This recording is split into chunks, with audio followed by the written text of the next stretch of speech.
नमस्कार मित्रांनो, स्वागत आहे तुमचं पुन्हा एका नवीन अशा रोमॅन्टिक लव्ह स्टोरीमध्ये. तर मग चला सुरुवात करूयात आजच्या या भागाला. सपना, त्यांना तिकडे बरीच कामं असतात, त्या नाही थांबणार, आरंभ बोलला आणि सगळ्यांनी भोवया उंचावल्या.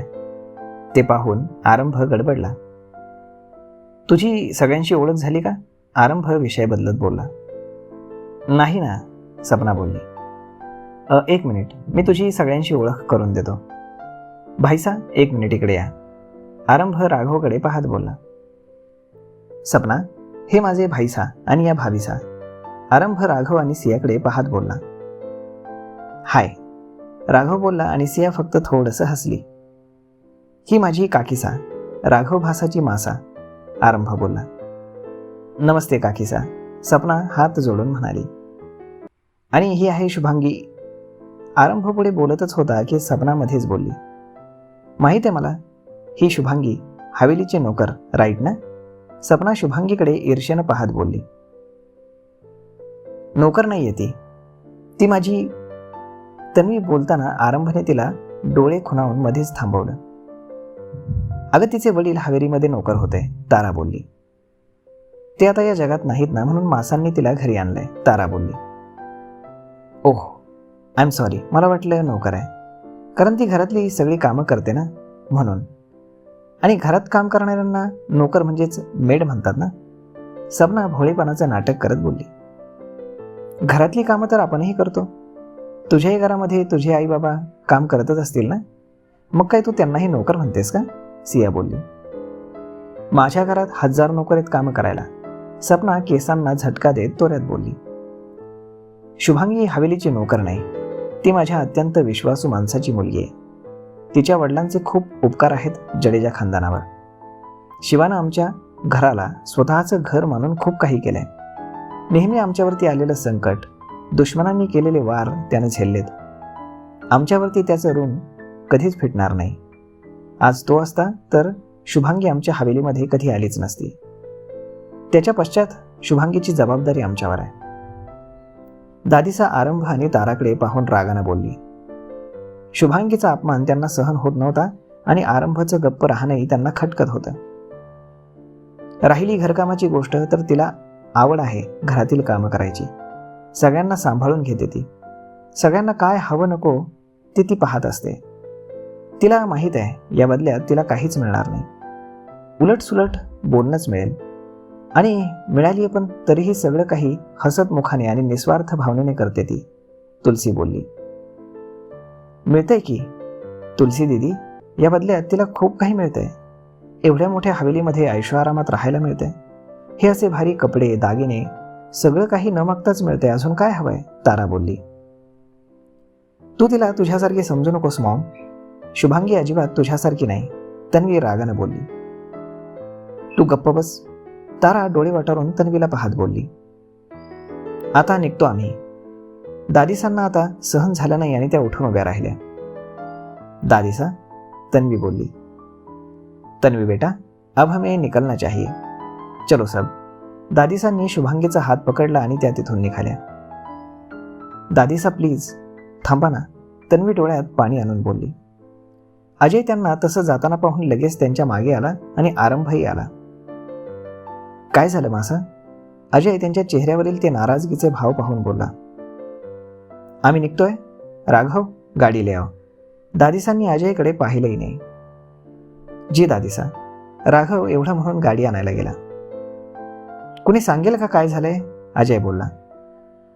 काही नाही भाईसा, बराच वेळ झालाय.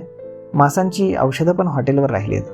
वेळेवर घेतली नाही तर त्यांना त्रास होईल म्हणून जातोय, तुलसी बोलली. आणि तितक्यात राघव गाडी घेऊन आला आणि दादीसा आत बसल्या. सोबत तुलसी आणि शुभांगी देखील बसल्या. मी यांना सोडून येतो, राघव अजय आणि आरंभकडे पाहत बोलला आणि तिथून निघून गेला. आरंभ रागाने सपनाजवळ आला. ती तारा आणि मिस्टर जोशी यांच्यासोबत बोलत होती. ही काय बोलण्याची पद्धत होती सपना? आरंभ सपनावरती नाराज होत बोलला. त्याला तिचा खूप राग येत होता. मी काहीच नाही केलं, तारा आंटीने मला तसं सांगितलं. सपनानं सगळं काही तारावर लोटून दिलं.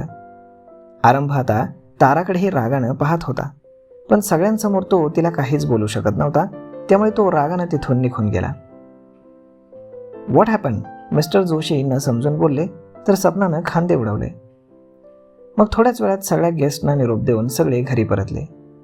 अजय खूप रागात होते, पण ताराला त्याचं काहीच वाटत नव्हतं. तू असं कसं करू शकतेस तारा? अजय चिडून बोलले. काय केलं मी? तारानं विचारलं.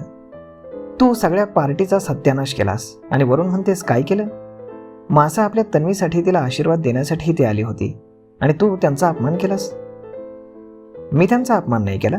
मी एक शब्दही त्यांना वाईट बोलले नाही. त्यांना नाही, पण त्या मुलीसाठी तर बोललीस ना. तिलाही खरं तेच बोलले. यात राग यायचं काय कारण? आणि त्या चीप मुलीसाठी तुम्ही माझ्याशी भांडताय अजय? त्या नोकराणीसाठी? तारा रागाने बोलली. Shut up. नोकर नाही आहे ती. नोकर नाही आहे मग कोण आहे ती? तुला चांगलंच माहीत आहे कोण आहे ती. मला ना तुमची एक कमाल वाटते अजय. सपना आपली होणारी सून आहे, तिची बाजू घ्यायची सोडून तुम्ही त्या मुलीची बाजू घेताय. ती मुलगी आरंभाच्या आयुष्यामध्ये जबरदस्ती येऊ पाहते, त्या मुलीला तुम्ही सपोर्ट करताय अजय.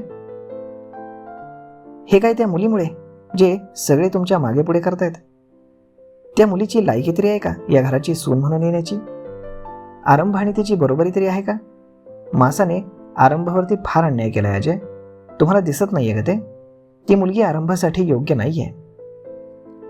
ती मुलगी आरंभासाठी योग्य आहे की अयोग्य हे आरंभाला ठरवू दे.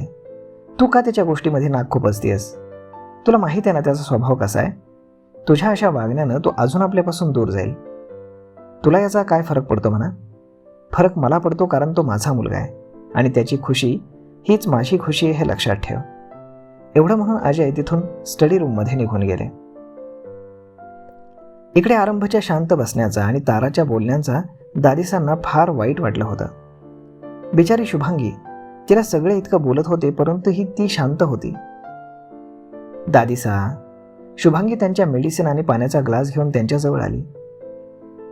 औषध घ्या, ती हसून बोलली. नकोय मला. दादिसा, अशा छोट्या छोट्या गोष्टी मनाला लावून घेतलं तर कसं होईल? याच कारणांमुळे मी इथे यायला राजी नव्हते. आपण इथे फक्त तन्वीसाठी आलो आहोत ना, मग बाकीच्या लोकांना एवढं महत्त्व का द्यायचं? तुम्ही पाहिलंत ना, तुम्ही आल्यानं तन्वी किती खुश झाली. तिच्या खुशीला तिच्याच आईची बुरी नजर लागते ग. दादिसा, आता सोडा ना तो विषय. त्या विषयावरती बोलून विचार करून आपण आपली मनस्थिती का बिघडवून घ्यायची? मला ना तुझं फार आश्चर्य वाटतं. आता यात आश्चर्य काय?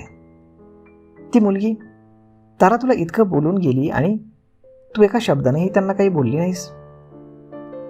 काय म्हणून बोलू मी त्यांच्याशी आणि कशासाठी? तुला त्या नोकर म्हणायला तुला वाईट नाही वाटलं? अजिबात नाही, कारण ते त्यांचे विचार आहेत. मला जर त्या ओळखत असत्या आणि त्यानंतर त्या हे काही बोलल्या असत्या ना, तर मला कदाचित त्यांचं वाईट वाटलं असतं. जी व्यक्ती मला ओळखते, जिला माझ्याविषयी काही माहीत नाही, त्या व्यक्तीच्या बोलण्याचं मी काय म्हणून वाईट वाटून घेऊ? आणि तिथं तन्वीचा वाढदिवस सुरू होता. अशा वेळी जर मी काही बोलले असते तर वाद वाढला असता आणि तिथे असलेल्या गेस्ट समोर ते बरं दिसलं असतं का? त्यामुळे आपल्या घराण्याचीच बदनामी झाली असती ना. किती समजदार आहेस बाळा तू. पण माणसाने इतकं चांगलंही वागू नये की दुसरे त्याचा गैरफायदा घेतील. तू साधी सरळ मुलगी आहेस. तुझ्या मनामध्ये छल कपट नाही याचा अर्थ समोरच्याही नसेल असं नाही ना. तू ताराला अजून ओळखत नाहीयेस. खूप पाताळयंत्री बाई आहे ती. असू द्या, मला काही फरक पडत नाही. ते माझ्याशी कशाही वागल्या ना तरी मी त्यांच्याशी नेहमी चांगलंच वागेन, कारण त्या परिवाराच्या सदस्य आहेत. हुकुमच्या आईसाहेब आहेत त्या. त्यांचा मान मी त्यांना नेहमीच देईन आणि मला विश्वास आहे एक दिवस त्याही माझ्याशी नीट वागतील.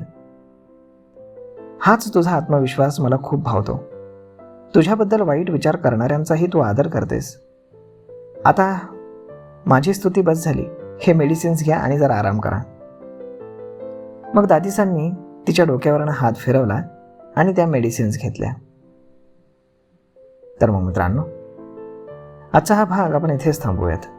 परंतु आजचा हा भाग, ही लव्ह स्टोरी तुम्हाला कशी वाटते हे तुम्ही आम्हाला कमेंट करून नक्कीच सांगा.